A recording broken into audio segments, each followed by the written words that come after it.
Welcome to Stuff You Should Know, a production of iHeartRadio.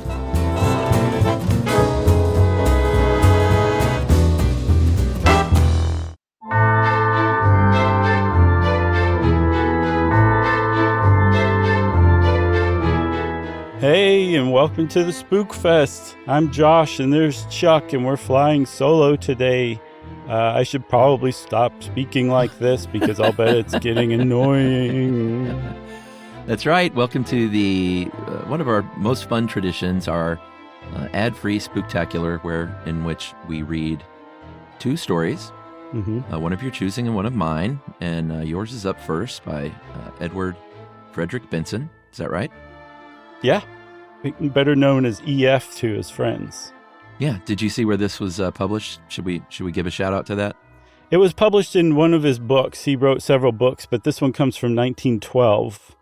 And I don't remember the name of the book, Chuck. Thank you. Well, I have it, sir. It was first published in an anthology called The Room in the Tower and Other Stories. That's it. And this is not The Room in the Tower, so this is And Other Stories. But it's called Caterpillars. And at first I thought, by the way, this was going to be, we read stuff in the public domain. So a lot of these stories are sort of like, the creepy house and the there's not actually a creature or monster. It's like it was within me all along. Sure. That was the direction of a lot of these stories. But this one actually has a nice little payoff with some real creep stuff. Yeah, it is a creepster for sure. And before we get started, Chuck, I want to tip our hats to Ben, guest producer Ben. That's right. Who last year just laid a smackdown with his first version of editing one of our Halloween Spooktaculars. And I expect he'll do it again. Yeah, I agree. And we plugged it recently, but Ben is a musician, so we might as well plug it again here since everyone's listening here at the top. Ben has a new collection of songs out called Songs for Sleeping Dogs. And it is great. It's instrumental. It's very vibey and cool. And you can find it wherever you find any music. Yep. Way to go, Ben. Okay. I say we get started. As per usual, we haven't talked about this at all up until this very moment. That's right. I didn't even know you knew the name of the anthology until you busted it out. It was spectacular. That's how we roll. So who wants to read first, you or me? I mean, it's your story. I say you kick it off. Okay. All right. Are you ready for this? Yeah, let's do it. Do your cheeks. Oh, wow. It's been a while. Let me see if they still flop. Oh, right. Yeah. This is going to be a good one, I can tell. And everyone, here we go. Settle in. Put on some fake cobwebs all over your skin. Okay. Get a mug of bat juice. Yeah. And get ready for Caterpillars by E.F. Benson.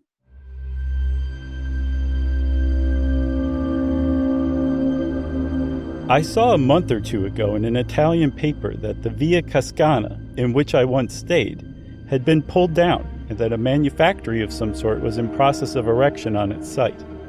There is therefore no longer any reason for refraining from writing of those things which I myself saw, or imagined I saw, in a certain room and on a certain landing of the via in question, nor from mentioning the circumstances which followed, which may or may not, according to the opinion of the reader, throw some light on or be somehow connected with this experience. Everybody got that? Can I stop you real quick? We're going with Via? Yeah. Okay. What would you say, Villa? I always say a villa, like an Italian villa. You say Via? Yeah, the L's make a nice sound. All right. I'm following your lead, pal. Well, then maybe we can look up who is correct, and then Ben can edit in your voice over mine. No. For Via. Are you ready? I'm ready. The Cascana was in all ways but one, a perfectly delightful house. Yet, if it were standing now, nothing in the world, I use the phrase in the literal sense, would induce me to set foot in it again. For I believe it to have been haunted in a very terrible and practical manner.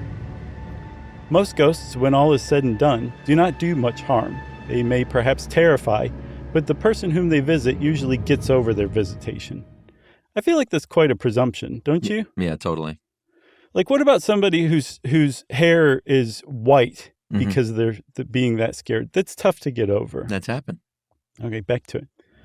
They may, on the other hand, be entirely friendly and beneficent.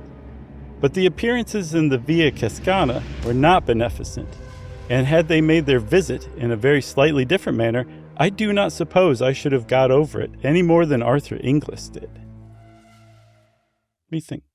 I think so far so good. We have that scary setup of a creepy place, which seems to be most of our stories. But again, this one goes in a different direction. You want me to keep going? Yeah. I feel like you're doing strong work. Oh, okay. Thank you. The house stood on an ilex-clad hill, ilex being holly bushes. Oh, okay. I looked it up. Not far from Sestri di Levante, on the Italian Riviera, looking out over the iridescent blues of that enchanted sea, while behind it rose the pale green chestnut woods that climb up the hillsides till they give place to the pines that, black in contrast with them, crown the slopes. All round it the garden in the luxurious of mid-spring bloomed and was fragrant, and the scent of magnolia and rose, borne on the salt freshness of the winds from the sea, flowed like a stream through the cool vaulted rooms. Man, this guy can write. This is a very nice house. Yeah, sounds lovely. He continues. On the ground floor, a broad pillared loggia, and I looked this up too. A loggia is a corridor, but that is essentially like a corridor where you'd sit with arches in the front face. It's not just open with like a railing. Okay. And also that means that Robert Loggia's name means Robert Corridor. Yeah, that's the first thing I thought of. So the loggia ran round 3 sides of the house, the top of which formed a balcony for certain rooms of the first floor. The main staircase, broad and of gray marble steps, led up from the hall to the landing outside these rooms, which were 3 in number, namely 2 big sitting rooms and a bedroom arranged en suite. The latter was unoccupied. The sitting rooms were in use.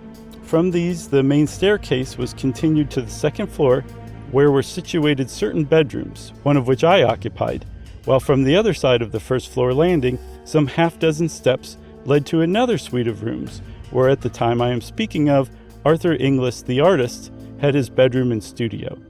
Thus, the landing outside my bedroom at the top of the house commanded both the landing of the first floor and also the steps that led to Inglis's room. Jim Stanley and his wife, finally, whose guest I was, occupied rooms in another wing of the house, where also were the servants' quarters. And I feel like this is way too much detail about this house. That's what they all do, though. All these old stories, I feel like there's always a very detailed sort of map. And at the end of all of them, I feel like they almost should type, does everyone get it? Yeah.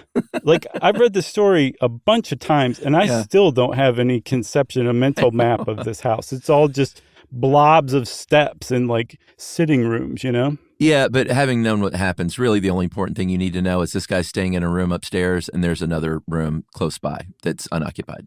Very nice. Yeah. You want to take over here? Yeah, sure. Sounds like a good switch. I arrived just in time for lunch on a brilliant noon of mid-May. The garden was shouting with color and fragrance. Burnt sienna! And not less delightful after my broiling walk up from the marina should have been the coming from the reverberating heat and blaze of the day into the marble coolness of the villa. Is that what you're going with? Villa? I'm going with villa. Okay. Only, in parentheses, the reader has my bare word for this and nothing more. Only the moment I set foot in this house, I felt that something was wrong.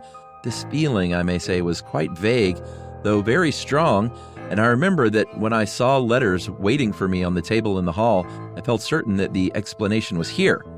I was convinced that there was bad news of some sort for me, yet when I opened them, I found no such explanation for my premonition. My correspondence all reeked of prosperity, yet this clear miscarriage of a presentiment did not dissipate my uneasiness. In that cool, fragrant house, there was something wrong. So homeboy gets some letters and thinks like, that's what I think is my bad feeling. Like, I've got bad news awaiting me, but it's all great news. But also, keep in mind, he's a house guest, and he plans to stay so long that he's forwarded his mail here. I hope he cleared that with the hosts. Yeah, that's a little weird, too. A lot of presumptions going on here. Yeah. Here we go. I'm at pains to mention this because, to the general view, it may explain that though I am, as a rule, so excellent a sleeper that the extinction of my light on getting into bed is apparently contemporaneous with being called on the following morning I slept very badly. He could have said I sleep great. Yeah, but I kind of like that one. Yeah, I agree. I slept very badly on my first night in the Villa Cascana. It may also explain the fact that when I did sleep, if it was indeed in sleep that I saw what I thought I saw, I dreamed in a very vivid and original manner. Original, that is to say, in the sense that something that, as far as I knew, had never been previously entered into my consciousness, usurped it then. But since, in addition to this evil premonition, certain words and events occurring during the rest of the day might have suggested something of what I thought happened that night, it will be well to relate them. E.F. Benson never met a parentheses that he didn't like. Oh, man, you ain't kidding. After lunch, then, I went round the house with Mrs. Stanley, and during our tour, she referred, it is true, to the unoccupied bedroom on the first floor, which opened out of the room where we had lunched. A little more mapping going on. Do you want to read her voice? Sure. All right. We left that unoccupied, she said, because Jim and I have a charming bedroom and dressing room, as you saw, in the wing, and if we used it ourselves, we should have to turn the dining room into a dressing room and have our meals downstairs. As it is, however, we have our little flat here. Arthur Inglis has his little flat in the other passage, and I remember, parentheses, aren't I extraordinary, that you once said that the higher up you were in a house, the better you were pleased. So I put you at the top of the house, instead of giving you that room. Eh? And I imagine this guy at this point is like, oh, God, lady, just can I go to my room? Right. Got a crossword puzzle to do. You want to take it from there? Oh, sure. Yeah, go ahead. It is true that a doubt, vague as my uneasy premonition, crossed my mind at this. I did not see why Mrs. Stanley should have explained all this, if there had not been more to explain. I allow, therefore, that the thought that there was something to explain about the unoccupied bedroom was momentarily present to my mind. I got to say, though, I really do love that he did acknowledge what we just acknowledged. Like, she didn't have to say all that. No, and if you're like, what is this guy talking about? So basically, he's laying all this out, and he's letting you know everything that possibly could have influenced him imagining this. Yeah. To leave it to you, the reader / listener, to decide if it was imagined or not. I think that's what he's doing. That's how I'm interpreting it. Same. That's what Cliff Notes said, at least. Yeah. The second thing that may have borne on my dream was this. At dinner, the conversation turned for a moment on ghosts. Inglis, with the certainty of conviction, expressed his belief that anybody who could possibly believe in the existence of supernatural phenomena was unworthy of the name of an ass. Burn. The subject instantly dropped, as you can imagine. As far as I can recollect, nothing else occurred or was said that could bear on what follows. I need to take a sip of water, Chuck. Unworthy of the name of an ass. Yeah, that is pretty low. Yeah, Inglis is just roasting people. But also, you can see this guy with a walrus mustache wearing a pith helmet at lunch. Yeah. Just being a pompous jerk, and everyone's like, okay, well, I'm not going to say how I feel about it. Yeah, totally. So dinner has taken place, and now he's going to bed. And we know this because he says, we all went to bed rather early, and personally, I yawned my way upstairs, feeling hideously sleepy. My room was rather hot, and I threw all the windows wide, and from without poured in the white light of the moon and the love song of the many nightingales. I undressed quickly and got into bed, but though I had felt so sleepy before, I now felt extremely wide awake. Oh, that's the worst. Yeah, but this guy was okay with it, because he says, but I was quite content to be awake. I did not toss or turn. I felt perfectly happy listening to the song and seeing the light. Then it is possible I may have gone to sleep, and what follows may have been a dream. I thought anyhow that after a time the nightingales ceased singing and the moon sank. I thought also that if for some explained reason I was going to lie awake all night, I might as well read.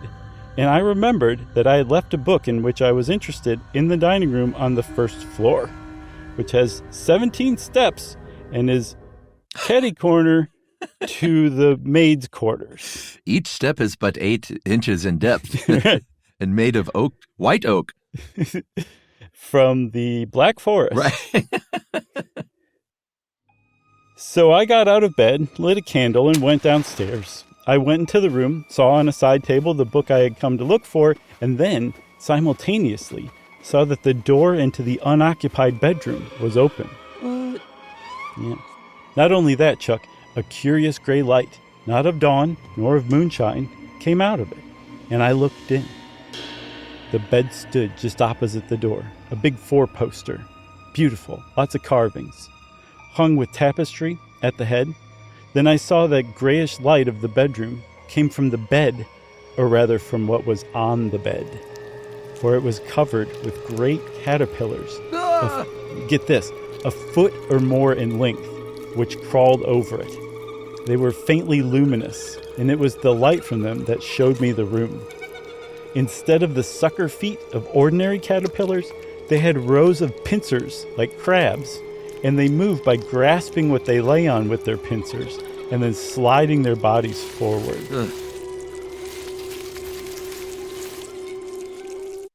This is where it turns creepster, right? Yeah, I mean, you have no idea the sense of relief when I was like, is this all just about a sense of dread? Because I feel like all these stories are just about a sense of dread. And then when these crab caterpillars, mutant crab caterpillars came on the scene, I was really knocked out. It gets even worse, though, Chuck. Yeah.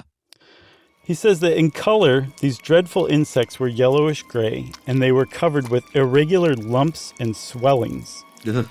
There must have been hundreds of them. These are foot-long caterpillars with crab pincers for feet. For they formed a sort of writhing, crawling pyramid on the bed. Occasionally, one fell off onto the floor with a soft, fleshy thud. And though the floor was of hard concrete, it yielded to the pincer feet as if it had been putty. And crawling back, the caterpillar would mount onto the bed again to rejoin its fearful companions. They appeared to have no faces, so to speak, but at one end of them was a mouth that opened sideways in respiration. Yeah. All right. I mean, bravo.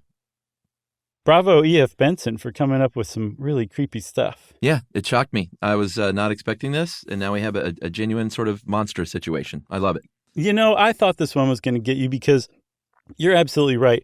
Almost all of our previous stories have been about like a house, an empty house, and most of the time it is just dread. Very few things actually happen. Something happens here, and it is fat, lumpy, foot-long caterpillars, hundreds of them on this bed of this unoccupied room. Yeah, I wonder what kind of drugs EF was taking. He was passing the ether rag. Yeah, what did they have back then? Yeah, probably ether. Oh, they had a lot of ether. Is it me? Is it time? Yeah, okay. I think so. All right. Then, as I looked, it seemed to me as if they all suddenly became conscious of my presence. All the mouths, at any rate, were turned in my direction, and next moment, they began dropping off the bed with those soft, fleshy thuds onto the floor and wriggling towards me. For 1 second, a paralysis, as of a dream, was on me, but the next, I was running upstairs again to my room, and I remember feeling the cold of the marble steps on my bare feet. Oh, they're marble. They're not oak. Right. Yeah. Oh, well. I rushed onto my, marble is a lot to take care of, so that's not the great choice for a floor, especially stairs. It's true. And it could have still possibly come from the Black Forest. So yeah, maybe so. You got to seal that stuff, though, every year or so. Yeah, but I want to give a little shout out here, Chuck. This is genuine. You can make a poultice out of baking soda and water only, and you have to make it kind of thick. Okay. But if you have like a wine spot or something sunk into your marble countertop, put that on there, leave it for a couple of hours, scrape it off and wipe it down. I'm not kidding. Your red wine spot will be gone from the marble. It's a miracle of housekeeping. Well, Mr. Fancy Pants, I have no marble, but I do drink wine. But I'll keep that in mind if I'm ever at a Fancy Pants house. It works. I have limestone on my countertop, and it works for that too. Like, oh yeah, it works for like Formica. Formica, it works for whatever the like a plasticky, shiny cabinet door is made of. All right, laminate. It works on laminates. It works everywhere, man. I didn't see this coming. I didn't. What a turn. Where were we? Fleshy thuds, paralysis, running upstairs, marble baking floors. Soda. That's right. All right, so we ran up the marble floors and into that bedroom, which is the sensible thing to do. Mm-hmm. I rushed into my bedroom and slammed the door behind me, and then, I was certainly wide awake now, I found myself standing by my bed with the sweat of terror pouring from me. The noise of the banged door still rang in my ears, But, as would have been more usual, if this had been mere nightmare, the terror that had been mine when I saw those foul beasts crawling about the bed or dropping softly on the floor did not cease then. Awake now, if dreaming before, I did not at all recover from the horror of dream. It did not seem to me that I had dreamed. And until dawn, I sat or stood, not daring to lie down, thinking that every rustle or movement that I heard was the approach of the caterpillars. To them and the claws that bit into the cement, the wood of the door was child's play. Steel would not have kept them out. So basically, like, this guy's just waiting for these caterpillars to bum rush him. Yeah. And all night long. Yeah. He's saying to himself, the horror. Yeah, that's what I'd be saying. But with the sweet and noble return of the day, the horror vanished. The whisper of wind became benignant again. The nameless fear, whatever it was smoothed out and terrified me no longer. Dawn broke, hueless at first. Then it grew dove-colored. I like this detail, by the way. Then the flaming pageant of light spread over the sky. The admirable rule of the house was that everybody had breakfast where and when he pleased, and in consequence it was not till lunchtime that I met any of the other members of our party, since I had breakfast on my balcony and wrote letters and other things till lunch. In fact, I got down to that meal rather late, and the other three had begun. Between my knife and fork, there was a small pillbox of cardboard, and as I sat down, Inglis spoke. Should I do Inglis? Yeah. Okay. Let's hear what you got. And these are Brits, right? Mm-hmm. And Inglis is kind of an a-hole, right? A little bit. He was the guy wearing the pith helmet and walrus and overly emphatically stating his opinion as fact. Right, and we know what he does later, so he's an a-hole. Mm-hmm. Do look at that, he said. Since you are interested in natural history, I found it crawling on my counterpane last night, and I don't know what it is. You want to pick it up there? Sure. I think that before I opened the pillbox, I expected something of the sort which I found in it. Inside it, anyhow, was a small caterpillar, grayish-yellow in color, with curious bumps and excrescences on its rings. Ugh. Yeah. What a word. It was extremely active, hurried round the box, this way and that. Its feet were unlike the feet of any caterpillar I ever saw. They were like the pincers of a crab. I looked and shut the lid down again. All right, so these are in real life now. They're not a foot long, but they have been realized. No. So it wasn't a dream. No. You should be, I don't know that we ever hear his name, is it? The narrator. No, I'll be Inglis. You can be the narrator. Okay. Let's see. Let's see. So he's terrified. No, I don't know it, I said. But it looks rather unwholesome. What are you going to do with it? Oh, I shall keep it. Oh, said Inglis. It has begun to spin. I want to see what sort of moth it turns into. I opened the box again and saw these hurrying movements were indeed the beginning of spinning of the web of its cocoon. Then Inglis spoke again. It has got funny feet, too, he said. They're like crab's pincers. What's the Latin for crab? Oh, yes, cancer. So in case it is unique, let's christen it. Cancer inglisensis. I love how inevitably all of your voices end up being an old witch. It's every time, and it's a great voice too. So I'm always very satisfied when that starts to happen. I love it. He names this thing after himself. What a jerk! I know he is. I continue on, right? Yeah. Then something happened in my brain, some momentary piecing together of all that I had seen or dreamed. Something in his words seemed to me to throw light on it all, and my own intense horror at the experience of the night before linked itself onto what he had just said. In effect, I took the box and threw it, caterpillar and all, out of the window. Ugh. This must have been fairly surprising. In the middle of the conversation, he just picks up the box and throws it out the window. There was a gravel path just outside, and beyond it, a fountain playing into a basin. The box fell on to the middle of this. Inglis laughed. So the students of the occult don't like solid facts, he said. My poor caterpillar. The talk went off again at once to other subjects. I can imagine everybody's a little embarrassed that all this just... So anyway... How about them Yankees? Right. and I have only given in detail as they happen these trivialities in order to be sure myself that I have recorded everything that could have borne on occult subjects or on the subject of caterpillars. He really wants you to know, like, I'm giving you all the stuff here. I'm surprised he didn't say what he had for lunch and breakfast. Agreed. But at the moment when I threw the pillbox into the fountain, I lost my head. My only excuse is that, as is probably plain, the tenant of it was, in miniature, exactly what I had seen crowded onto the bed in the unoccupied room. I think that was an unnecessary thing to point out. Yeah. And though this translation of those phantoms into flesh and blood, or whatever it is the caterpillars are made of, ought perhaps to have relieved some of the horror of the night, as a matter of fact, it did nothing of the kind. It only made the crawling pyramid that covered the bed in the unoccupied room more hideously real. Yeah, I could imagine. Yeah, I wouldn't see this thing that was the actual, like, simulacrum of what had scared the bejesus out of me the night before. Why would that make you feel any better? No. Agreed. You want me to keep going? It seems like you could do this now. All right, I'll take over. Okay.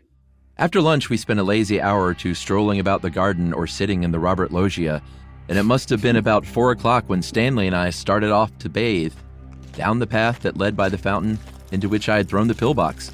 The water was shallow and clear, and at the bottom of it, I saw its white remains. The water had disintegrated the cardboard, and it had become no more than a few strips and shreds of sodden paper. The center of the fountain was a marble Italian Cupid, which squirted the water out of a wine skin held under his arm.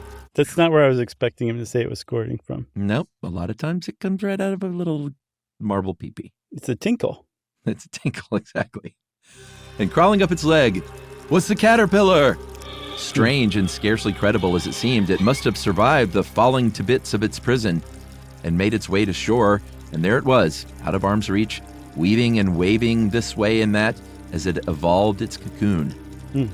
Then, as I looked at it, it seemed to me again that, like the caterpillar I'd seen last night, it saw me, and breaking out of the threads that surrounded it, crawled down the marble leg of the Cupid and began swimming like a snake across the water of the fountain towards me. Oh, my God. It came with extraordinary speed. The fact of a caterpillar being able to swim was new to me. That's in parentheses, of course. And in another moment was crawling up the marble lip of the basin. Just then, Inglis joined us. "Why, if it isn't old Cancer Inglesensis again," he said, catching the sight of the beast. "What a tearing hurry it is in." We were standing side by side on the path, and when the caterpillar had advanced to within about a yard of us, it stopped and began waving again, as if in doubt as to the direction in which it should go. Then it appeared to make up its mind and crawled onto Inglis's shoe. "It likes me best," he said, "but I don't really know that I like it. And as it won't drown, I think perhaps..." He shook it off his shoe, onto the gravel path, and trod on it. Nice. Man, this Inglis guy just stomps this thing. Yeah. Well, he's the pith helmet type, and they do those kind of things. They don't have a huge value on bug life. Agreed. They didn't even like the movie A Bug's Life. No. Am I starting again? Yeah, it feels like you. Okay. All afternoon, the air got heavier and heavier with the sirocco that was without doubt coming up from the south. Would you say that is sirocco or sirocco? I mean, Chuck would say sirocco. Well, VW always called it sirocco. Oh, yeah, those are great cars. Yeah, they are. And that night again, I went to bed feeling very sleepy. But below my drowsiness, so to speak, there was the consciousness, stronger than before, that there was something wrong in the house, that something dangerous was close at hand. Breaking for water? Gulp, gulp. But I fell asleep at once, and how long after I do not know, either woke or dreamed I awoke, feeling that I must get up at once, or I should be too late. That was in italics this time. Then, dreaming or awake, parentheses, I lay and fought this fear, telling myself that I was but the prey of my own nerves, disordered by sirocco or whatnot, and at the same time quite clearly knowing in another part of my mind, so to speak, that every moment's delay added to the danger. At last, the second feeling became irresistible, and I put on my coat and trousers and went out of my room onto the landing. And then I saw that I had already delayed too long and that I was now too late. The whole of the landing of the first floor below was invisible under the swarm of caterpillars that crawled there. The folding doors into the sitting room, from which opened the bedroom where I had seen them last night, were shut, but they were squeezing through the cracks of it and dropping one by one through the keyhole, elongating themselves into mere string as they passed, and growing fat and lumpy again on emerging. Yeah. Some, as if exploring, were nosing about the steps into the passage at the end of which were Inglis's room. Others were crawling on the lowest steps of the staircase that led up to where I stood. The landing, however, was completely covered with them. I was cut off. And of the frozen horror that seized me when I saw that, I can give no idea in words. I bet he could if you tried. Okay, continuing on, Chuck. Then at last a general movement began to take place, and they grew thicker on the steps that led to Inglis's room. Gradually, like some hideous tide of flesh, they advanced along the passage, and I saw the foremost, visible by the pale gray luminousness that came from them, reach his door. He's like, better you than me, Inglis. Yeah. Again and again I tried to shout and warn him, in terror all the time that they would turn at the sound of my voice and mount my stair instead. But for all my efforts, I felt no sound came from my throat. They crawled along the hinge crack of his door, passing through as they had done before, and still I stood there making impotent efforts to shout to him, to bid him escape while there was time. This is getting serious. At last, the passage was completely empty. They had all gone, and at that moment I was conscious for the first time of the cold of the marble landing on which I stood barefooted. The dawn was just beginning to break in the eastern sky. Sunrise, always a good sign. Yeah, that seems to chase away the nasties. Yeah. All right, I'm bringing it home? Yeah, bring us home, Chuck. 6 months later, I met Mrs. Stanley in a country house in England. We talked on many subjects, and at last she said, Oh, that's me? I'm her? Oh, yeah. I don't think I've seen you since I got the dreadful news about Arthur Inglis a month ago. And this guy's still scared, so he says, I haven't heard. Said I. No, he's got cancer.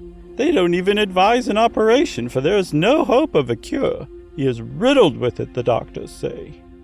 Now, during all these 6 months, I do not think a day has passed on which I had not had in my mind the dreams, parentheses, or whatever you like to call them, which I had not seen in the Villa Cascana. It is awful, is it not? She continued. And I can't help feeling that he may have caught it at the Villa. What's a Villa? Caught it at the Villa? I asked. She looked at me in blank surprise. Why did you say that? She asked. How did you know? Then she told me, in the unoccupied bedroom a year before, there had been a fatal case of cancer. She had, of course, taken the best advice and had been told that the utmost dictates of prudence would be obeyed so long as she did not put anybody to sleep in the room, which had also been thoroughly disinfected and newly whitewashed and painted. But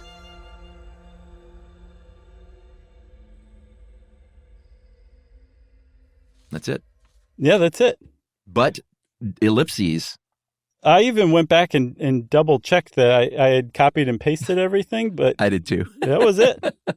Yeah, it just ends with, that room had cancer in it, it seems like. Yeah, and those things transferred cancer, which explains why they were lumpy. Sure. They were tumorous, I guess you'd say.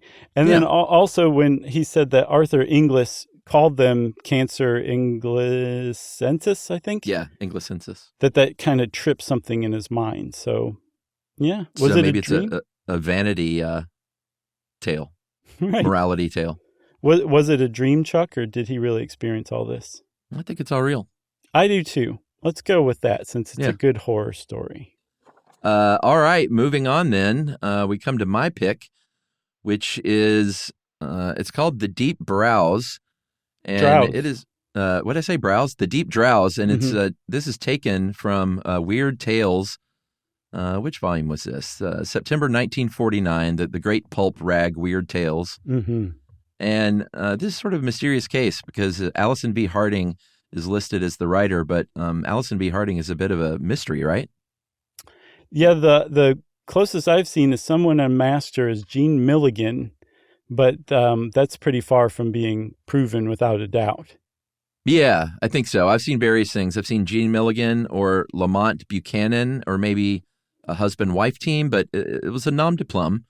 And this is someone who didn't want to be recognized because they wrote, whoever it was, like 10 or 15 stories, most of which were in Weird Tales in like the 40s and 50s, and then just sort of stopped writing and disappeared.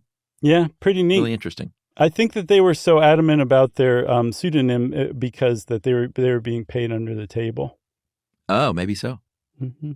Or maybe they had some, I think one of them was an attorney or something, so maybe they didn't, like sometimes they have like a proper job and writing for a pulp rag wouldn't be looked upon favorably. It would be today because they turned out to be one of the great overlooked horror writers of all time. Yeah, agreed. All right, so without any further ado, maybe I'll start this one out. Does that sound good? I think that's a great idea. This is the Deep Drowse by pen name Allison B. Harding. Did you say browse again? I think I did. The Deep Drowse. What is my deal? I don't know. The Deep Drowse.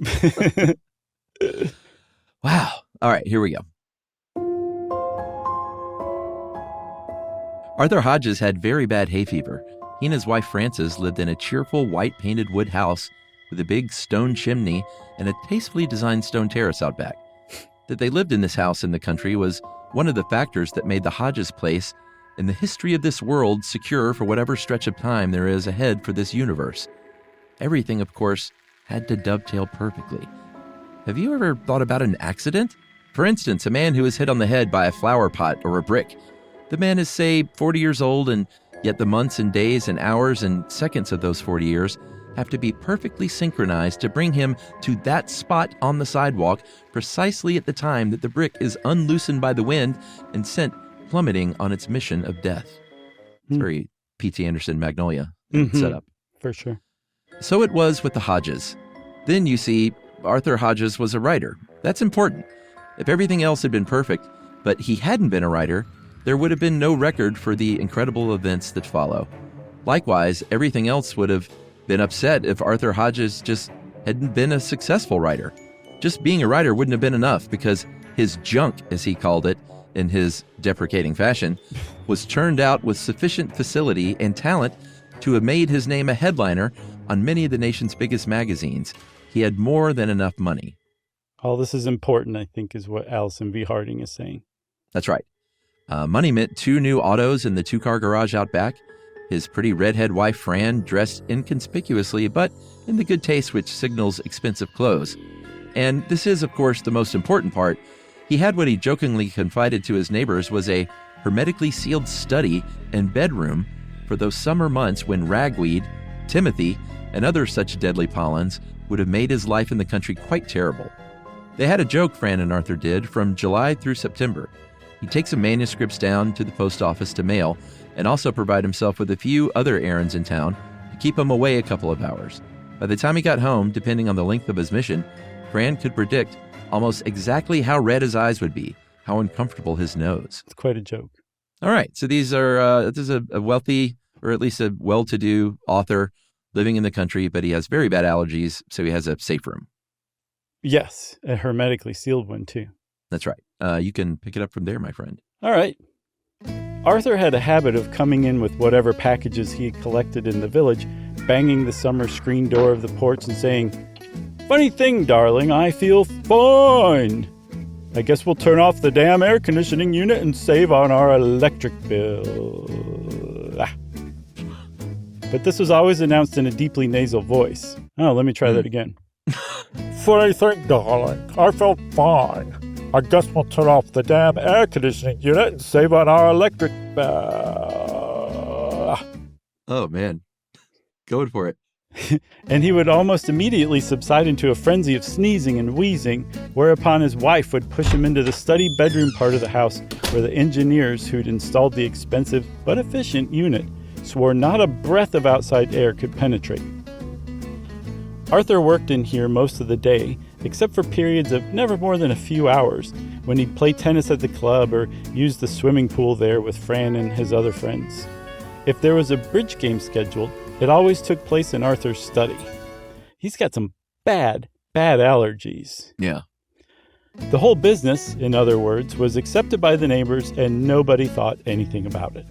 If he'd been poor, Arthur obviously would have had to suffer or live in the city as far away as possible from growing things. But his 3 months of travail had now been neatly gotten around by the Acme Air Conditioning Units Company, Detroit, Michigan. Of course, it had taken extra airproofing of the windows so that all cracks of the 2 rooms could be perfectly sealed, and that in addition to the conditioning machines themselves, was expensive. But it kept them both out in the country, which they liked, and had become as much a part of their lives to be taken for granted as the dishwasher in the kitchen or the electric door on the garage. Fancy. Yeah. So now it is easy to see the component parts of the whole affair. Arthur had very bad hay fever, but he liked the country, lived in the country, and got around his July through September agonies because he had the money to purchase for himself a hermetically sealed refuge. And he was a writer. Don't forget that. It's actually written in there. Yeah, with an exclamation point. Yeah, it's a nice little summation. Shall I take over? You shall. All right. It was the late afternoon of August 14th. Fran came back from the village in the convertible to find Arthur out on the lawn practicing with a putter. She forgot to upbraid him for his running nose and swollen eyes because of the important-looking envelope in her hand. A writer's wife gets to sense these things. "Open it up," she ordered. The registered letter was from a movie company. Hodges had been dickering with them on his latest serial for one of the big magazines. The letter was good news. They were offering to buy, and at the kind of fabulous price that movies deal in.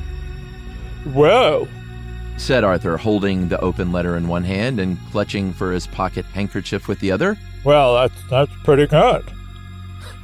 He tried, as always, to appear unconcerned, but Fran threw her arms around his neck, gave him a big kiss. "You're wonderful, darling," she cried gaily.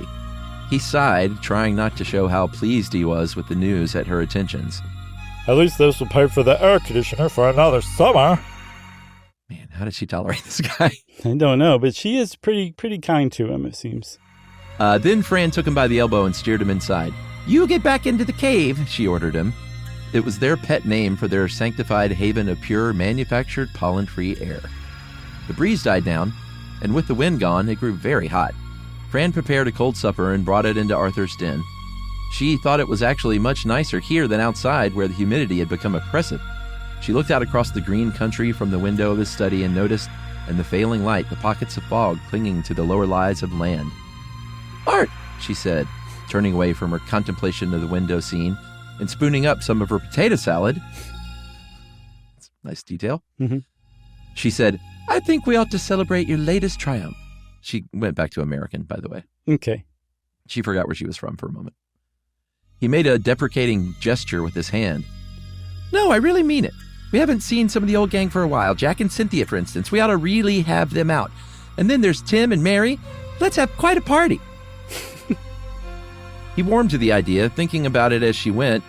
She took some plates into the other part of the house and got some ice cream out of the freezer to bring it back to the study. She noticed then how warm the rest of the house was after the clean, cool air of the cave. As an afterthought, she decided first to bring a deck chair in that they'd left on the terrace where she'd been sunning herself in shorts earlier that day. When Fran went outside, she noticed again the oppressive heaviness of the air. It made it hard to breathe. It made her sleepy. With evening approaching, the darkening sky was burned with purple and orange.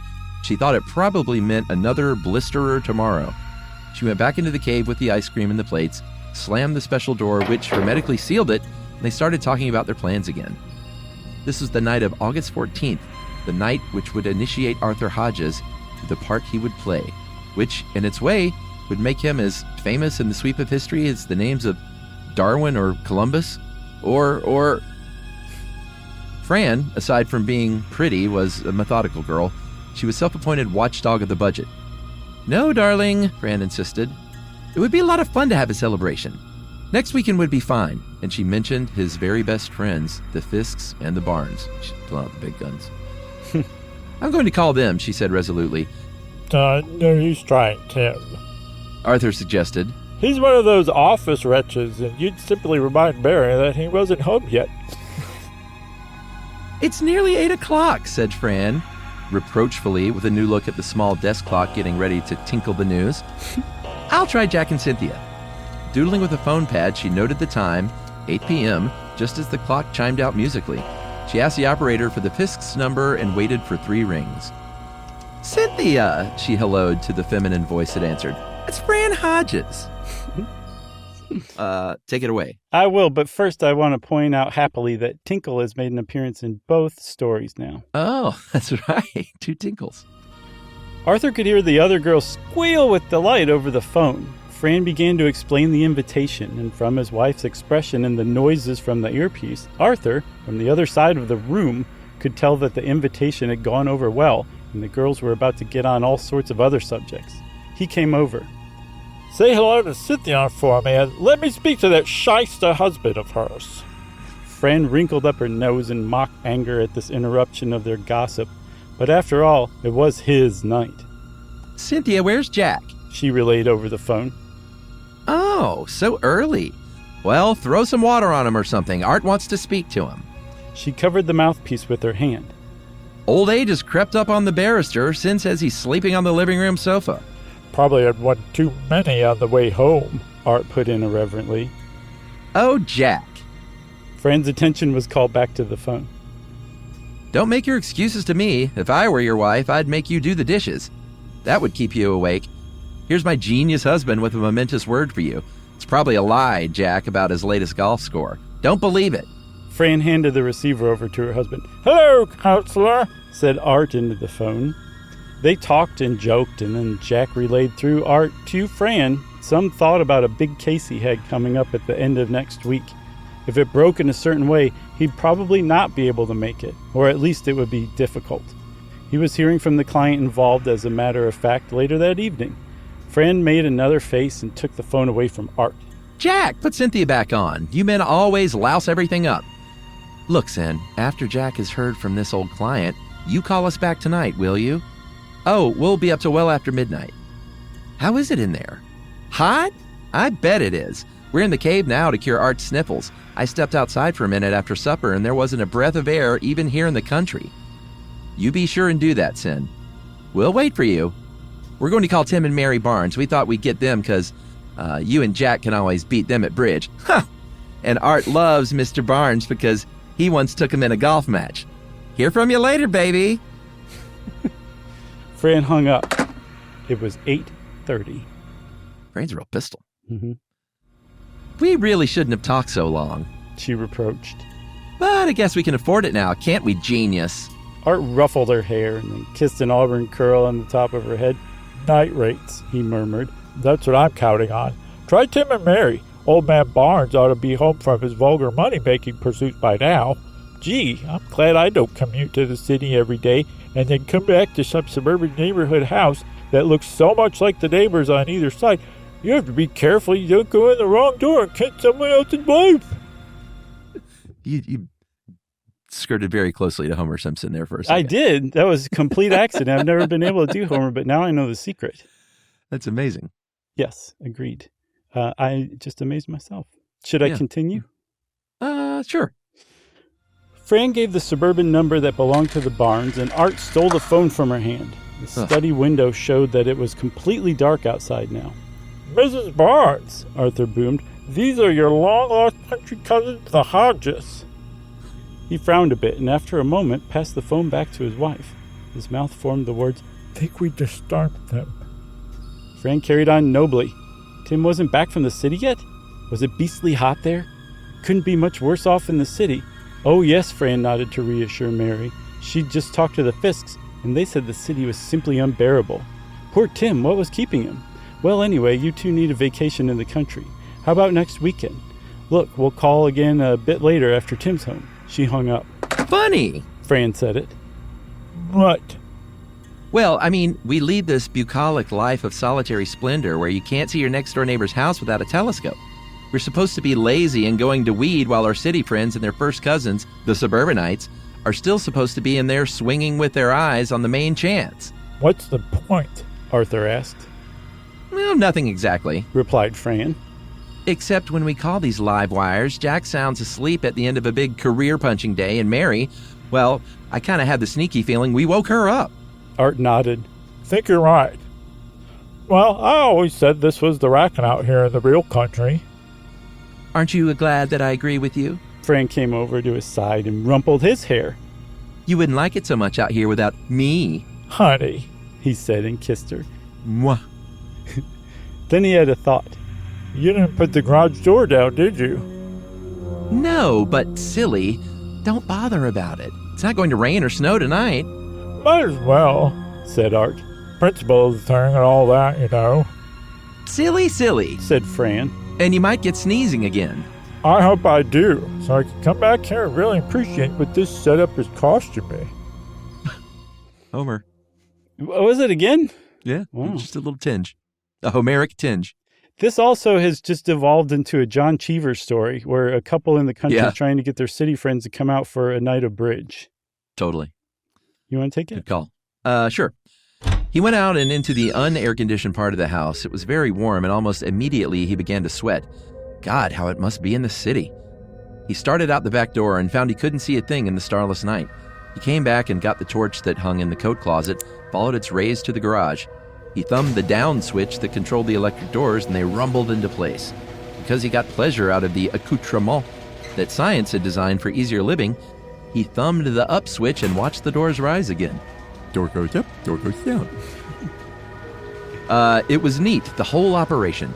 He let them descend and then stood there with the flash turned off, trying to see if his eyes would grow accustomed to the gloom. Somewhere out towards where the birdbath stood, a firefly pricked the wall of blackness momentarily. He shone the light and picked up the marble path. Oh, more marble. Mm-hmm. You know what's good for that? A poultice made of baking soda and some water. That's right. Arthur walked a few steps away from the house and the garage, past the birdbath, towards the field, enjoying the freedom of these few steps as someone does who has even the relatively inoffensive restriction that he did. Things always look different at night, he reminded himself as he torched the yellow beam of the flashlight here and there. The trees and shrubbery had a particular lifeless aspect, as though they were prop scenery. From the ridge that crowned the southern horizon of his property, the faraway lights of a speeding car shoveled the gloom back for a few instants, and then, with the vehicle gone on its dark errand, there was nothing but the little light in his hand, and the occasional, very seldom, pinprick of a firefly off to the left, or perhaps over to the right. Anyway. Just not in front of him. Right. The ground underneath his moccasins had its fine sheen of night dew. He could feel the taller blades of grass swish damply against his ankles as he walked. From out of the endless blackness that stretched away from where he stood across the universe, something came that blinked green and red in the sky. It was the mail plane heading for the state capital 100 miles north, and idly he turned his flash upward and pinched the switch in a staccato series, then, thinking foolishly of the action, flicked it off. To them, if anything, it would be as a firefly was to him, a tiny, indistinct something for an instant against the pall of darkness that covered the earth. I just want to add here, Chuck, that if you, listener, like me, thought that was going to become something later on, it doesn't. No. Well, it sort of does, the plane. Yeah. Well, him flashing the plane, I thought something bad was going to come of it, and nothing does whatsoever. Yeah, you're right. But, you know, if a plane flies over in Act 1, it may not fly over in Act 3. That's true. It's a spoiler. Yeah. The plane fled from him into the northern night, fled as though afraid, and a feeling of momentous loneliness welled up inside of him, making him turn abruptly so he could see the lights of the house, their house, Fran's and his. You know, their house, the one they live in, just right there, where he just came from. Sometimes off to the left, sometimes off to the right. He walked rapidly back and this time secured the front and back doors and windows for the night before rejoining Fran in the cave. You can pick it up, but I believe I'm Fran. You are. Nobody's called, she said petulantly. Have you been outside all this time, fussing with that old garage door that tickles you so? He nodded. How many sneezes? Not one, he avowed, surprised at the realization himself. She squinted at him dubiously. Upon my honor. He put a hand on his heart and raised the other. I don't think there's enough air out there to blow the old pollen around. Mighty stuffy. He sank down in a chair and enjoyed the cool, pure oxygen of the room. I tell you, Fran, this thing's worth it. I mean, even if you didn't have an allergy or ghastly hay fever or anything. I'm picturing Dennis Hopper now in Blue Velvet, sucking off that mask. Yeah, I was trying for Dennis Miller. Kakwee-kwap. This is silly, Fran said after a while longer. I'm going to call the SYSK. They promised to call and they haven't. Fran picked up the receiver and it was just past 10:30. Arthur went over and sat beside her, held his head close to hers. Eavesdropper. She whispered. Eavesdropper. They both had the same reaction when the voice answered. As they said afterward, and as Arthur wrote it, it was, don't forget, he was a writer and he's wealthy. It was Cynthia's voice, and yet it wasn't. Arthur's first thought was that she'd been drinking. Fran, more charitably, thought that she was ill. Darling, you were going to call. Where's Jack? You sound a little funny. Cynthia talked, and as she talked, her voice got stronger. It was so terribly hot there in town, she apologized. Finally, Jack came to the phone, groggy in voice too. Yes, his client had called up quite a long time ago. It had been kind of unsatisfactory, but hang it all, they'd come out the next weekend. I guess that should be Cynthia. Am I going to Monty Python this whole thing? Mm-hmm. All right. All right. Who is Cynthia? What's her motivation? Yeah, exactly. Well, she's not sounding well too, though, right? No, she sounds very tired. Okay. Gee, I think we need to get away. Cynthia confided. Jack's just worn out, and I feel pretty bush too. Then Fran couldn't get Cynthia's attention for a few minutes. And when the other girl came back on the phone, she had an edge of excitement in her voice, Chuck. Can you hear that, Fran? I mean, over the phone? Listen as I hold the mouthpiece this way. Can you hear it? Fran listened intently, and Arthur pressed his ear as close to the receiver as he could. There was something like a hissing radiator or a boiler letting off steam. Cynthia came back on. I don't know. I think the heat's got us. We just love to come out to the country and stay. Before they rang up, which means hung up, Cynthia dropped the phone once and had to pick it up. Fran hung up, worried. Drunk? Said Arthur. His hay fever had come back. Don't be silly. His wife, is it remonstrated? I think remonstrated. Okay. Or I don't know. Remonstrated sounds right too. But also, it looks a lot like demonstrated, but the D and the R were switched at birth. That's right. Don't be silly. Oh, his wife remonstrated? She doesn't drink. Jack, maybe once in a while, but she doesn't. I'm worried. I think they're both sick, like food poisoning or something. So now his hay fever is coming in and out by the second. Well, as long as it's over by next weekend, Arthur put in. Go ahead, try the Barnes. And my little technique didn't work as well as I thought, but I was ramming the sides of my nose, trying to come in and out of a nasally quality, and I can tell you from experience it doesn't work. Okay. Don't try it at home. Fran gave the number and waited. The connection took quite a while, and when it was made, Arthur saw his wife's face tighten. I can hardly hear you, Mary. What is it? Yes, it's Fran Hodges. We're calling up about next weekend. What? Mary, it's awfully hard to understand you. Must be a bad connection. What's wrong with Tim? Arthur was watching her expression from the lounge chair. Yes, he's probably been working too hard. You don't sound too spry yourself, my chicken. Hey, listen. You both need a rest. What? Hear what? Fran's face blanched a bit then, and her eyes sought Arthur's. Now, you just pack yourself into bed, young lady, and make your plans tomorrow morning with that overworked, money-making husband of yours. Come out before the weekend. Have Tim knock off. Come out Wednesday or Thursday. We'd love to have you anytime. Fran hung up slowly. I think our friends are all giving out. She sounded awfully funny and said, "Oh, you men are terrible." She said she couldn't seem to wake Tim up, that he got back from the station and just sort of collapsed. Apparently it's catching. Arthur commented. The Barnes and the Fitz separated by what, 50 or 60 miles? And your theory is that they both got food poisoning from the same bad oysters? We might need subs for you. Can you understand what he's saying, essentially? So this is what I'll do. I'll read it like that, unintelligibly, and then I'll explain what he just said. It's sort of like Gary Oldman and Slow Horses. You really need to turn those subs on. Okay. I don't know the reference, but I will do what you say. Oh, you don't watch Slow Horses? I thought you watched that. No, is it a TV show? Yeah. Is it a limited series?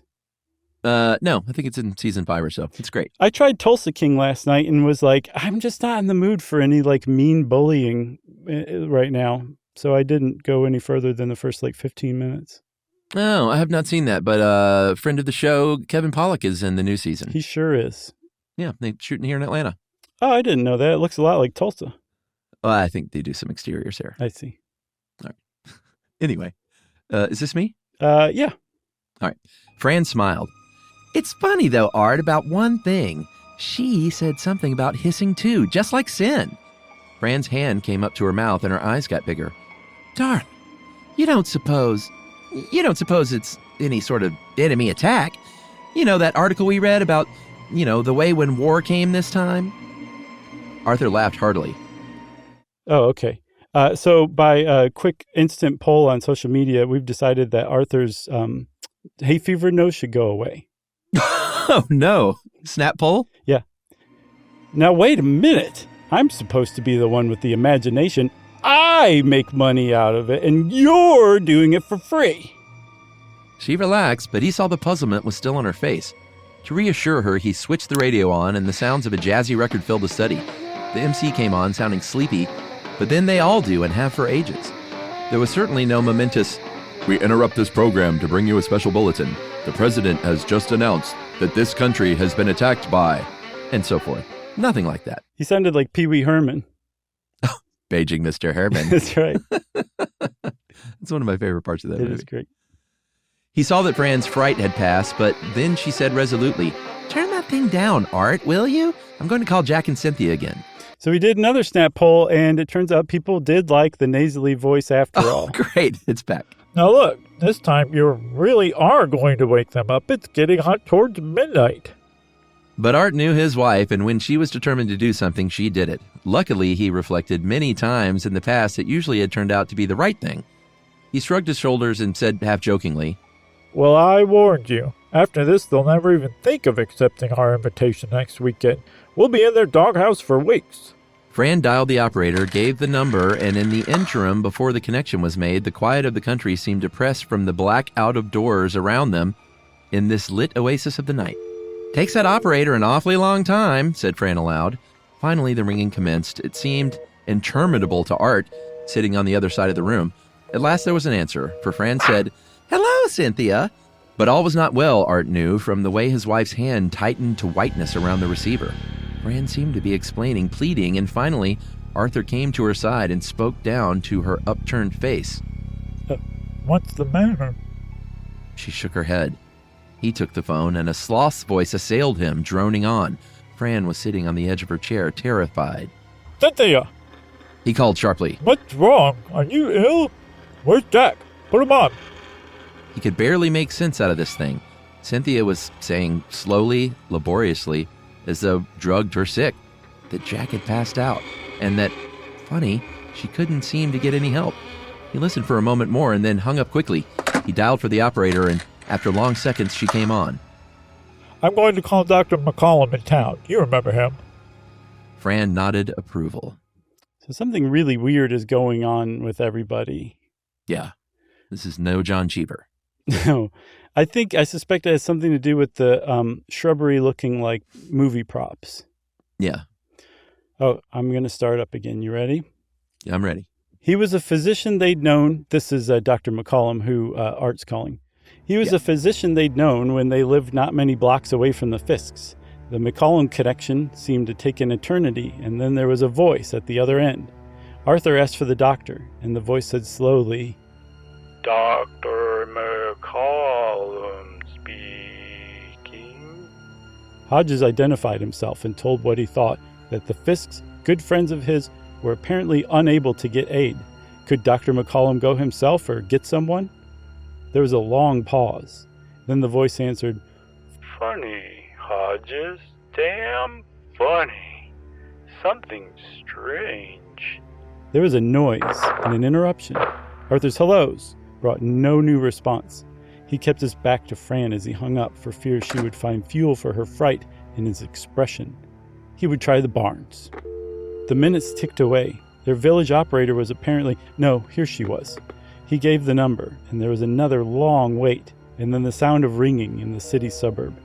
He waited no usual time, but allowed fully 5 minutes. Finally, he pictured the scene. The phone was dragged from its cradle. It was Tim, a lethargic Tim, who slurred his words. Arthur asked Tim if Mary was all right. Asleep. Was the mumbled answer. You know what's happening. What? The Deep Drowse. The Deep Drowse. The Deep Drowse is happening.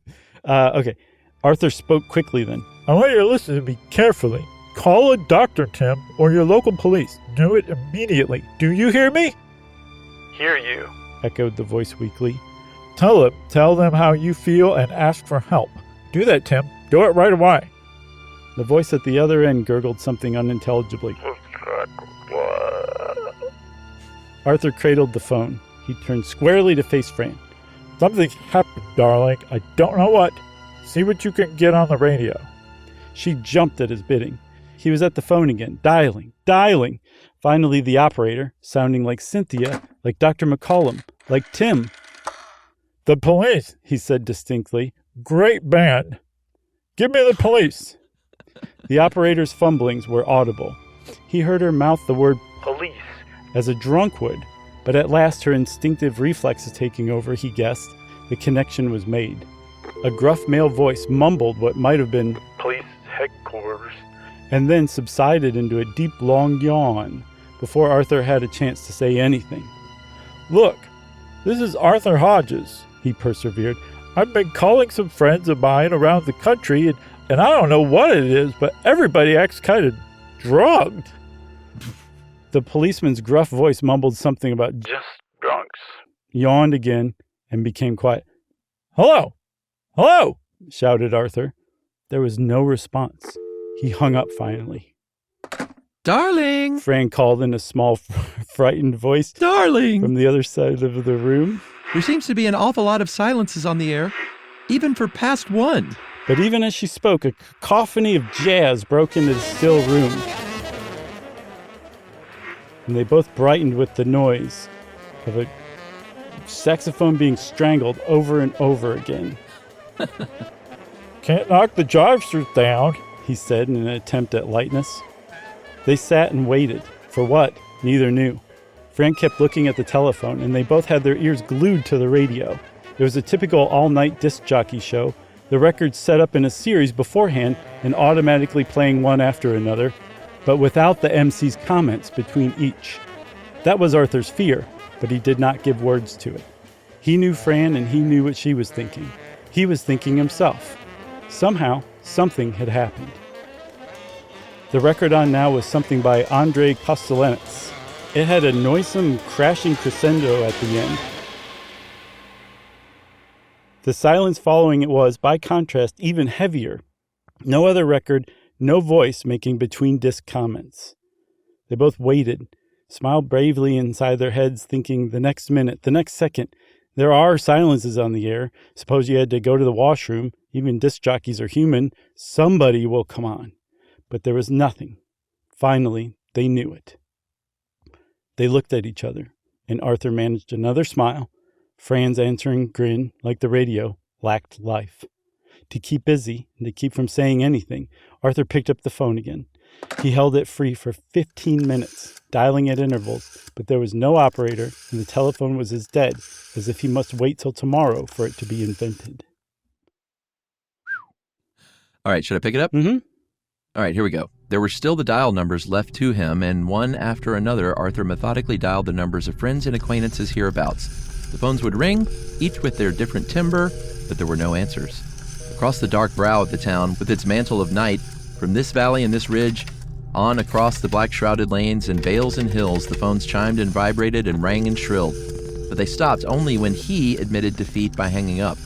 Across this town, and further, much further as he knew, there seemed no one. A peculiar theory was forming in Arthur's mind. After all, they were all right. Unaffected, apparently. There was a Mr. Hoskins, a small bent man who was caretaker at the movie house, he took tickets and often worked in the projection room and slept in the barn-like building at night, for he, like Arthur, was a hay fever sufferer. The building was air-conditioned, even though not with the scientific perfection of the cave. Anyway, Hoskins swore it helped. So Arthur called the theater, knowing that the late movie would have been out now for about an hour. The phone was downstairs. He could picture it from his and Fran's excursions there by a window in the lobby. Hoskins' room was above. The phone rang and rang. It was like those others. As he was about to give up, a click made it suddenly, importantly different. And there was Hoskins, his old man's quavering voice, sleepy and querulous. But it made sense as he understood when Arthur identified himself. Listen, Mr. Hoskins, listen very carefully. Your life may depend on it. The other man made some protest about, was this a joke? But Arthur went on. Whatever you do, Mr. Hoskins, don't go. But the caretaker broke in. I think you're the caretaker, if anybody. Okay. You were born to play that part. That's right. Wait up, Mr. Hodges. Mr. Hodges, through the window here, I can see into the street. There's really some people lying there, Mr. Hodges. Think there must have been an accident. I'll have to go out and see. See? That was wonderful. I could not have Thank come you. up with that one. Take it over. Oh. Even as Arthur screamed at the man, No, whatever you do, don't go out. he knew it was too late. The phone clicked, and Hoskins was off on his errand. There must be others like that, Arthur reasoned, in the country, in the state, the nation. But who knew how broad this was, or what it was? But had those others any chance without knowing, suspecting? Arthur made up his mind. Fran, I'm going out a minute. She was on her feet, her arms around him, tears very close to the surface. No, Art, please don't. Please. Something's terribly wrong. Don't leave me. He held her gently and caressed her red hair. Only for a second, Fran. Honey, I'm trying to dope this thing out. It's war, isn't it, Art? Some kind of poison gas. I don't know, honey, but it's the best that I can take a turn around outside. I won't go far, but we've got to know what's going on. You mean She said hopefully. we might be in some sort of pocket here on the ridge that doesn't get the gas? Could be. He said, but it was a forlorn hope. He took the flashlight, and she walked him to the door of the cave, her fingers entwined tightly in his. If you're not back in 10 minutes, I'm coming out. Don't worry, Fran. He opened the door abruptly and shut it as quickly, walking rapidly through the other part of the house. The air impressed him immediately. It was flat and had a peculiar stale quality, although some of this he discounted as being the result of having just come from the pure oxygen of the cave. They left that part out. They're breathing pure oxygen in the cave. Yeah. Seems foolish. He didn't bother to turn on the other house lights, but used his flash instead. The bright wallpaper and the cheerful chintz on the chairs looked strangely forlorn and unreal. Outside, the black world was very quiet as any 2 a.m. As he stood on the terrace, he first noticed lightheadedness. A feeling of illness touched the pit of his stomach, and the palms of his hands began to sweat unduly. He fought it back as best he could, listening, looking for any other sound or sign in the night around of human movement. A car light from the state highway up the ridge, a plane in the heavens, a train whistle in the distance. There was nothing. There might not have been in this chosen space of time at this hour anyway, but it was peculiarly disturbing. His brain was suddenly dull and very lonely. He wanted to sit there and then on the terrace, to recline, to put the flashlight down, loosen his belt and his collar. He turned and sped for the door of the house, his heart pounding, lights within his head. Despite himself and the chiding that it was purely psychological, he yawned and knew the yawn was real. Fatigue and sleepiness had struck suddenly like a heavy dose of sedative. Still going? Yeah. All right. He found the knob and jerked it open, walked through the dark corridors of the unlit part of the house, and, thankfully, reached the door of the cave, yanked it open, and went in. His face showed more than he wanted it to, for Fran came over to him, and there were tears in her eyes. Are you all right, Arthur? He nodded his head and tried to smile, but the heaviness was still on him. He turned his head away so she wouldn't see his yawn, and sat down very suddenly. His wristwatch told him that he'd been gone but 8 minutes, a very short time, so that if Fran's hunch about the poison gas was right, it must be a fairly potent one to strike so fast. In the oxygen of the cave, Hodges soon felt better. As the small hours of the morning wore on, he made trips into other parts of the house. Quick trips, for his tolerance to the outside seemed to grow less and less. The almost incredible drowsiness became stronger, and he could stay away less long each time. All right. But in those trips, he brought every bit of food in the house back to the cave, some sterno cans and whatever odds and ends he decided they might need. At 5 a.m., they held what he called a council of war. There was, Arthur admitted, something going on. What it was, he didn't know and couldn't guess. But they were particularly lucky for their hermetically sealed quarters and the oxygen supply. They ran the radio dial up and down at intervals and found only silence. Arthur tried Hoskins again on a forlorn chance. There was no answer. No operator answered when he dialed the 0. We seem to be alone right now, he admitted. The first threads of gray were streaking the eastern view when Arthur packed Fran onto the couch with a blanket around her and saw her drift off for a little nap.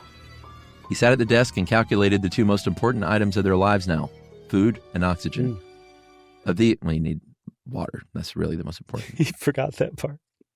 Of these, the latter was of prime significance. The canned goods, he felt, could be rationed to last almost indefinitely. They'd had quite a stock in the kitchen cabinets, but the oxygen, he toted up the number of fresh cylinders available. Seems like that should be totaled, but whatever. Mm-hmm. With continuous use, usually they turn the mechanism off to save on the precious stuff. That's the spirit of E.F. Benson. That's right. Their supply would last at the most 7 or 8 days. It was unthinkable that by then some explanation or solution to this whole business would not be found.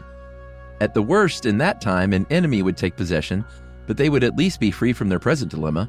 It was daylight when Fran woke up, and the sun was a molten gold burning a hole through the hazy sky. As on the previous evening, the trees stood silent, almost too tired to hold up their limbs. The breath of the air stirred. It was though the outside, all outside, was a vacuum. They opened some cans and ate, and then Arthur went into the adjacent bedroom and slept till noon. When he awoke and rejoined Fran in the study, her fright had surged upward again. He found out why almost immediately. She'd admitted she'd gone out. There was some small thing she wanted to get. The feeling, Art, it was so terrible I couldn't fight against it. It was like when you take ether at the hospital and you begin to float. You fight and fight, but it's stronger than you are. I just got back here. I almost fell outside the door, but I got back. It angered him a little, for he had been asleep, and if she failed to get back, he wouldn't have known until probably too late. They swore not to leave the cave hereafter at all, unless absolutely necessary, and then only while the others stood by inside to perform rescue work if need be. They spent hours talking, wondering, speculating. They coaxed and wheedled the radio for sounds that would not come. Commercials and soap operas and 5-piece bands became precious by their very absence. And then, as a writer will, under almost any circumstances, Arthur found his way to the typewriter and began tapping the keys. Fran said with mock petulance, "My God, you're not going to do a story now? Darling, you've forgotten, but we don't know if you have any audience left, anywhere." The joke fell flat, perhaps too frightfully true for all they knew to be funny. We took another snap poll, and everyone agrees that I should do Arthur as euphoric. Oh, wow. No, Fran. Arthur replied seriously. I just want to put the dope down on this thing since last night. Sort of a chronology, you know? You can fuss with those tin cans, and so I like to keep busy. I might as well be this. And he began to bang away at the typewriter. Take it away.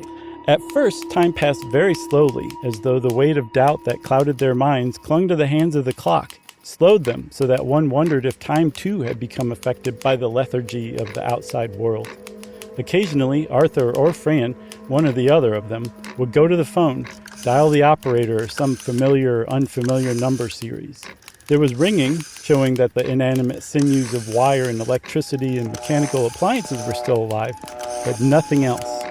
And the radio hummed, the small needle that moved across the dial from low to high kilocycles, touching the familiar stations that customarily fed so much noise, both human and instrument, into a nation's ear, found nothing on its course.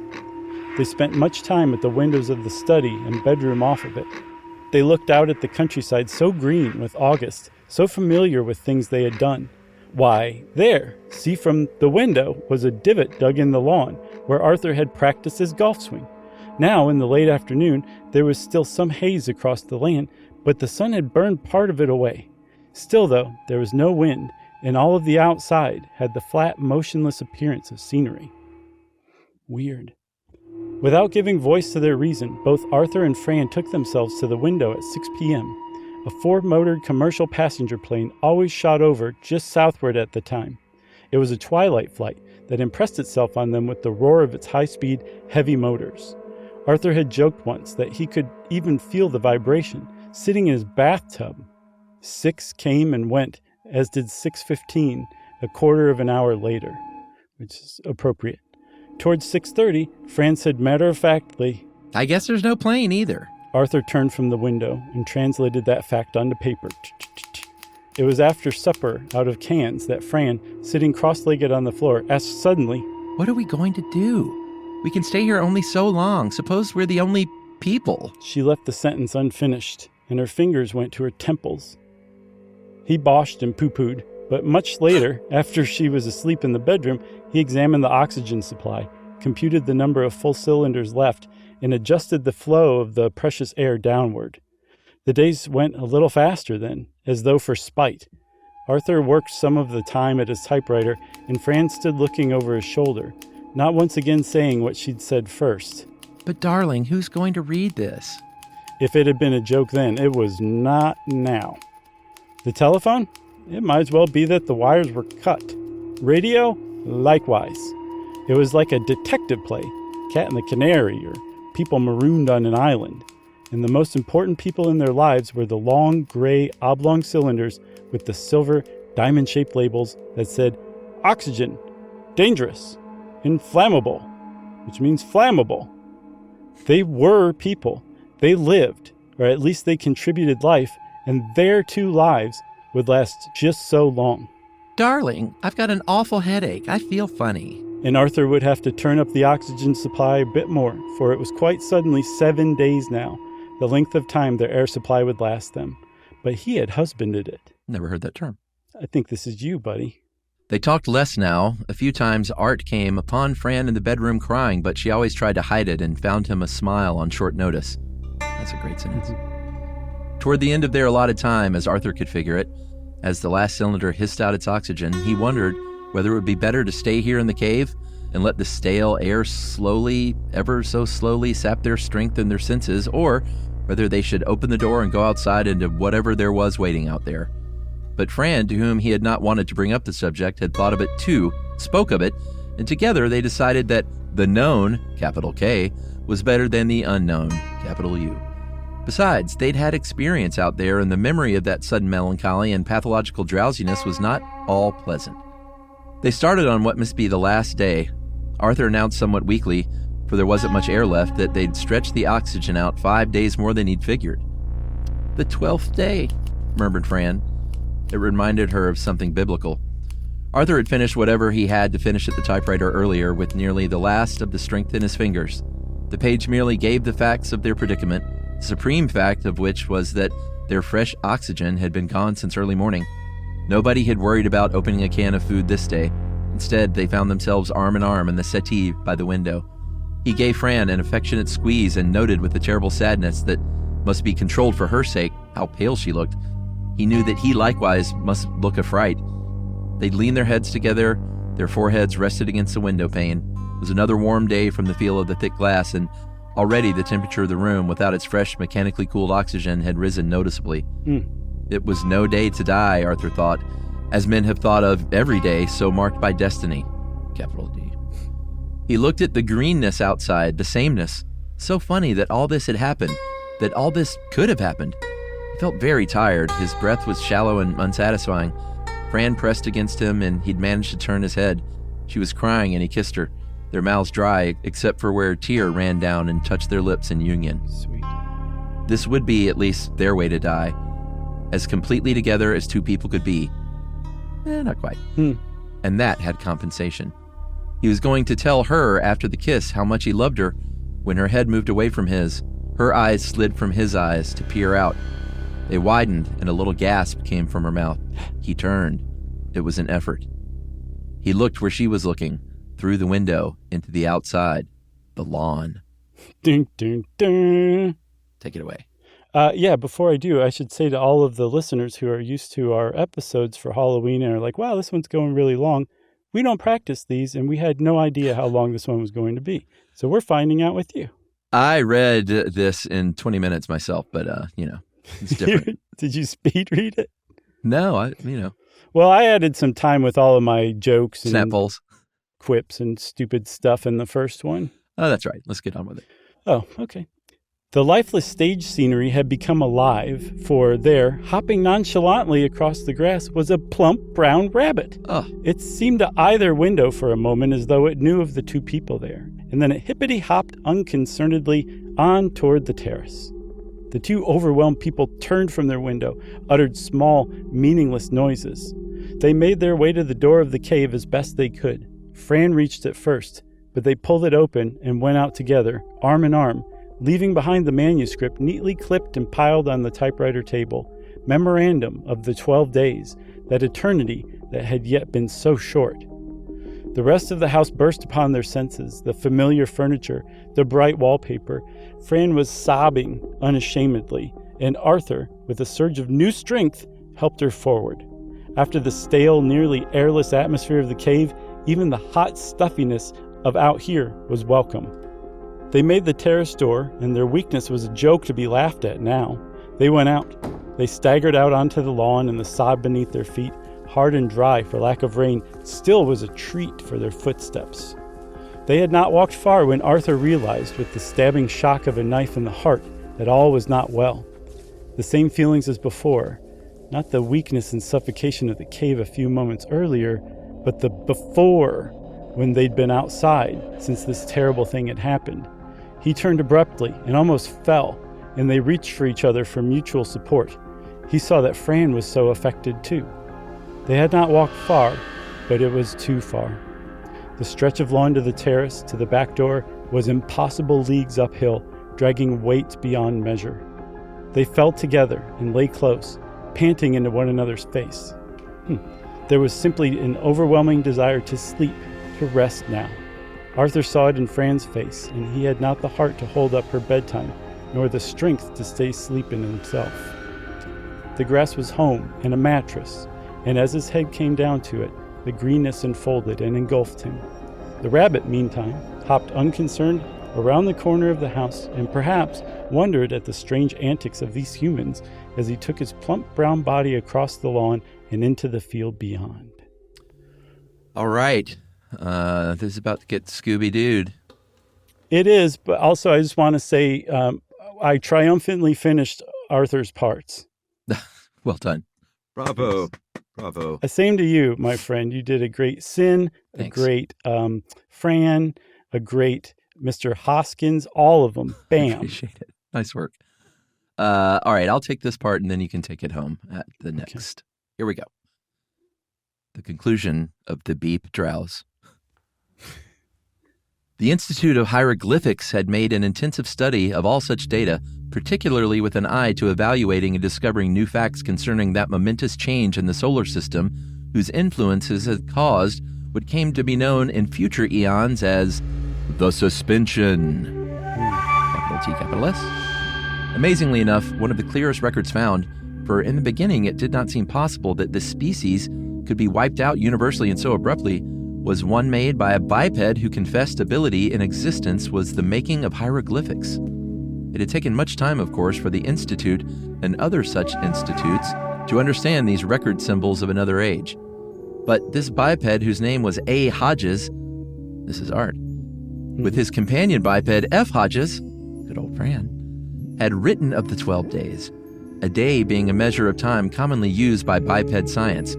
It was, in its way, a classic, the sudden, far more sudden than could be imagined by the most sanguine thinking of that time, suspension of biped civilization. This A. Hodges had told well of it in his marks, and the Institute of Hieroglyphics, along with the other learned of the age, were inclined to accept the details set down as an accurate picture of what had taken place, at least in the first 12 days of the suspension.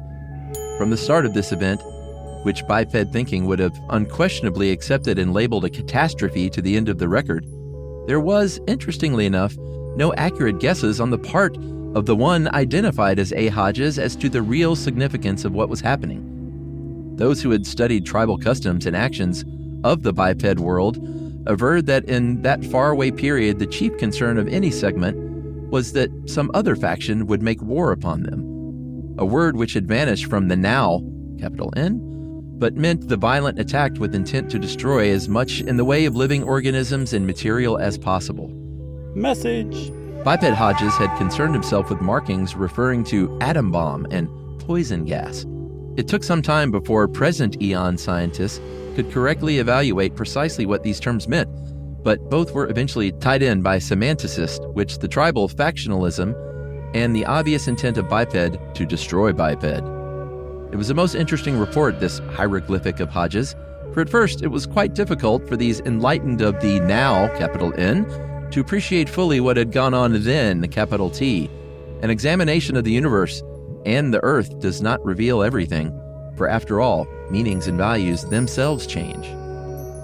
Oh boy. So this is taking place way into the future, right? Yeah, and they found his writings and don't even know what war is, and interesting to see what happens here. Right. For instance, much of the lore of those mist-shrouded Dark Ages had been handed on from generation to generation of the enlightened by what in the vernacular of the then would have been called informers in those unions called households of the biped age. Even the use of the word biped must be qualified, for there are, as any student knows, bipeds today, but not uniquely so, whereas in the then, the biped was supreme and reigned over all, including the other forms of life that inhabited the planet, whose mores, abilities, and true eventual place were neither understood nor even considered by the biped. Painstakingly, information from that forgotten biped species was gathered, and of the catastrophe that had removed them from the rule of the earth, it seemed apparent now that some cosmic force whose mechanization had been set in motion by the shifting of great astral bodies had altered not only the oxygen belt which surrounds this globe, sounds very made up, but more subtly altered its ingredients. Of all living things, only the biped species, which then ruled the world, had been unable to adjust to it. Because of certain structural peculiarities of the cortex, the race had been stupefied, made unconscious by the withdrawal from others' atmospheres of an ingredient necessary for the retention by the species of consciousness. The Hodges report and other hard-won indications proved this beyond a doubt, and it was accepted by historians. Contrary, of course, to the hieroglyphics manuscript, there had been no poison gas as such.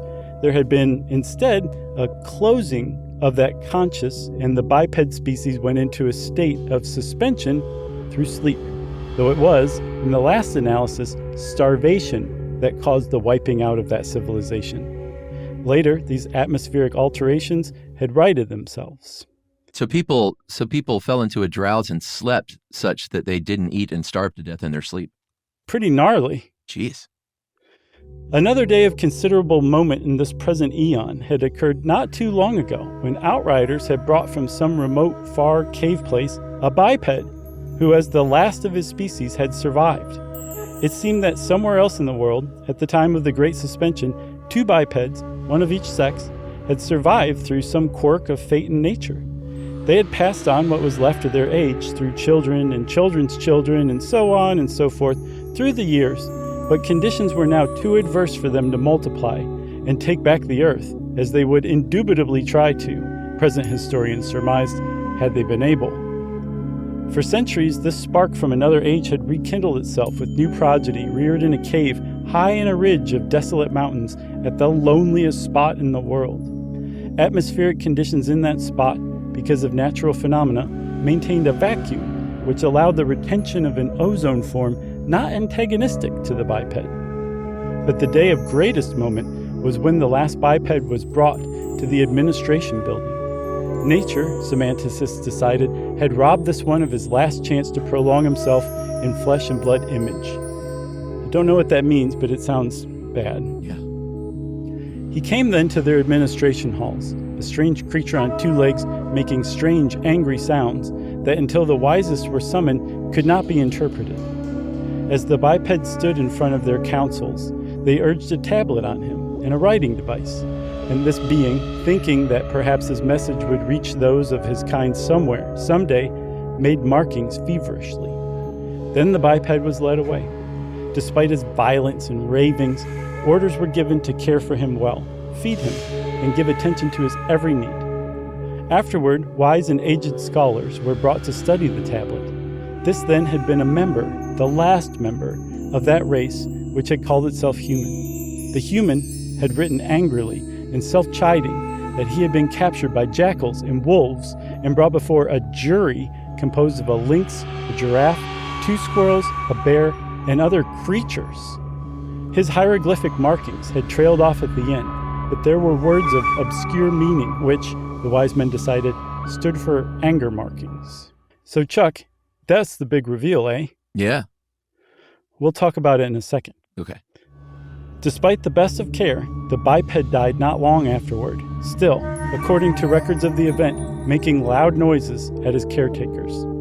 In reviewings of the whole affair at Animal Institute, it was decided that this fact, far more clearly than any markings or other dead evidence that had been found, illustrated the basic unfitness of the biped civilization, which had so proudly called itself human. It is obvious, was the finding, that the shortcomings of the biped were many. Likewise, it was inevitable, even many centuries before it happened at the time of the suspension, that the biped human would vanish, and that animals, these enlightened of the present eon, would inherit the earth.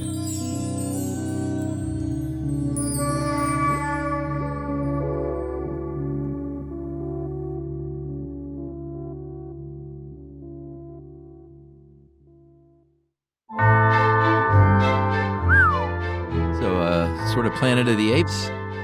Yeah, kind of, but with giraffes this time and squirrels. Yeah, this is a good one. I will say it's a 15-pager that could have been 9. Easily. I mean, the whole boondoggle about trying to get the neighbors to come out 7 times. It was a bit much. Yeah, but it was still good, and you can see why Gene Milligan was the best. Yeah, agreed. And that's the Spooktacular 2025 style. Yeah. And I'm pretty happy with it, Chuck. Yeah, I can't wait to see what Ben and Jerry do with this thing. Yeah, same here. And to all of you, while we're waiting for Ben and Jerry to whip this thing into good shape, happy Halloween to you. Enjoy lots of candy. Look out for razor blades and apples and all of that stuff. And we'll see you back in regular time after Halloween.